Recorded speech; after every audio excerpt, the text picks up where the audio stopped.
hot honey butter biscuit. Let's make some hot honey butter biscuits. We're going to sift 2 cups of all-purpose flour. You have to sift, but the reason of doing this is it's gonna make your flour get some air in there, make it nice and fluffy. So if you have a problem with biscuits being dense, being too tough, try to sift your flour, and this might help that. Until all the clumps are gone, and this is a light and fluffy flour now. A teaspoon of sugar, and a teaspoon of salt, and a tablespoon of baking powder, and then 1 cup of really cold milk. I'm using whole milk, or you can use buttermilk, whatever you prefer. This is what I have. When I knew I wanted to make biscuits, because I want it to be super cold, and notice how I am slicing it, kind of doing it like this, right? So it should be in 4 sections. Then we're gonna come in and just cube it. I am trying my best not to touch it, and we wanna do this as quick as possible. I'm kind of just tapping this to release my knife and move on to the next. Those nice buttery chunks, I'm using 1 whole stick. You don't wanna overmix, and you don't really wanna touch it too much because it can make it tough. All right, so we're gonna lightly kind of fold in everything, and we just kind of want to combine everything together. It's okay if the butter is not mixed in. We are not making cookie dough, so you kind of don't want the butter all mixed in. You kind of just want to bring everything together. You're gonna have all those big chunks of that butter in there. Don't worry about it, but don't stir no more. Once you get to this point, kind of stop. An important step. Next, you're gonna come in and grab that sifter again and grab some flour.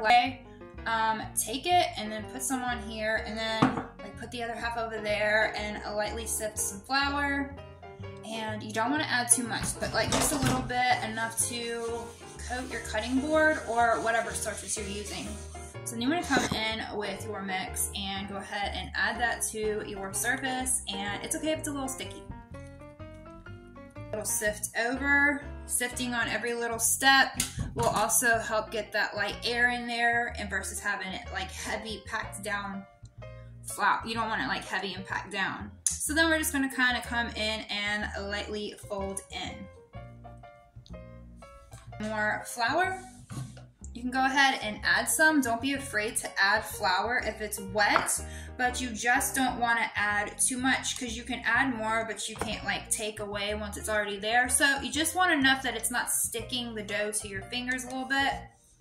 But it's okay if it sticks a little bit some. Chunks, that's a good thing, because that's going to melt in the layers as it's baking, and it will make your biscuit really good, okay? Okay, and then my dough. See how we have the chunks in there? Very cutesy, very buttery, a lot of layers in your biscuit. I'm just going to kind of pick up some of this flour off the surface, and to the point where the dough, see how it's not really sticking to my cutting board anymore? I kind of just we got a biscuit dough.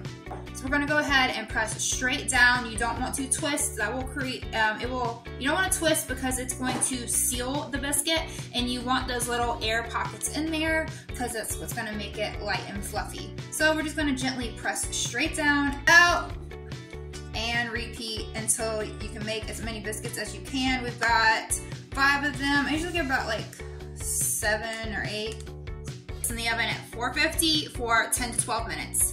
And we're gonna take it out the last few minutes and put some hot honey butter on there. Okay, and for the hot honey that we're going to put on top, we're going to go microwave, half stick of butter, add melted butter, grab your hot honey, and add as much as you like. I'm gonna add a good bit. Add as much as you want, a tablespoon at least. While we're waiting on the biscuits, go ahead and get that other stick of butter and put it in a dish and let it start getting room temperature. Patient like me, and pop it in the microwave for 8 seconds, not too long, because you don't want it to melt, so you just want to get it a little bit soft to where you can press it down, you know? And powdered sugar, and I'm just going to grab I don't know, a tablespoon. A tablespoon of hot honey, butter inside of it too. pop them out when they're kind of like this. You'll notice some of the butter is on the pan too. So I always come in and grab that butter and put on top. But we have a little bit of extra goodness today because we're gonna do some of our hot honey butter that we got, and we're gonna brush some of that on top also. So it's just gonna be swimming in goodness. And put a generous amount so it gets all in there. Ooh, more hot honey when they are all done. Cheers. It's gonna be so good. Not that it needs it, but can you imagine if you fried chicken and then had in between the